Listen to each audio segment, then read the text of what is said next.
You're sure this guy's a Christian? Yeah, I think so.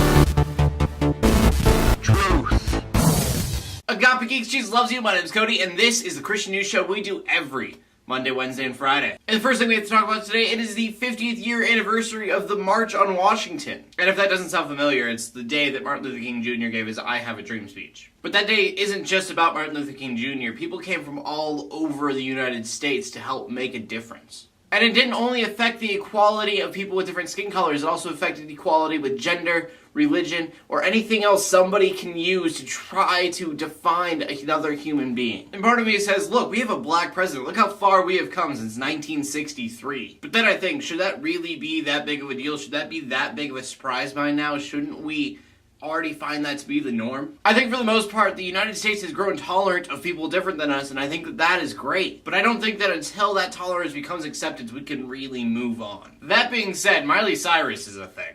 And I have to talk about it because everybody else is talking about her VMA performance. If you haven't heard already, Miley Cyrus went out on stage to the VMA, she stuck her tongue out, she twerked, wore a flesh-colored bikini, and everybody freaked out. Which, I thought that was just how the VMAs were. It was really weird performances. But I guess if your performance is more strange than Lady Gaga's, then maybe you're doing something. Personally, it just makes me sad. Like, she's 20 years old, and everything I hear is she's trying to be an adult, her own person. Leave her alone, Cody. And I guess if that's her thing right now, she's like, I'm not a kid anymore. I get to do what I want and be an adult by complying with every teenage impulse in the entire world. Usually when you say it's just a phase, you're talking about teenagers, but I think that this is a phase, even though she's 20 years old, because it's such a teenage thing to do. I mean, who knows? Maybe she comes to the next Brian Head Welch and finds Jesus. Minus the good music, because she doesn't do that.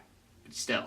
And the final story of the day is about Nigeria, which we've talked about before, and it's never good news. Boko Haram is in the news today for more murders of Christians in Nigeria. And there are so many stories going on right now in the last couple days of this that I don't even know where to start. But just for one example, in some village in Nigeria, 44 people had their throats slit because of Boko Haram. And again, that is only one story out of many that I saw. So please, prayers out to the Christians of Nigeria who are people are calling it a genocide right now. And it just goes to show that there is so much hate in the world. And although we have helped fight discrimination here in the United States, there is still very much discrimination out in the rest of the world. And I leave on that terribly dark subject with the question of the day. And the question of the day is, what celebrity would you like to see get saved? Please leave a comment in the comment section below with your answer. Leave a video response if you want to. In closing, let the haters hate, let the Christians pray. To everybody, like, subscribe. I'll see you later, and God bless.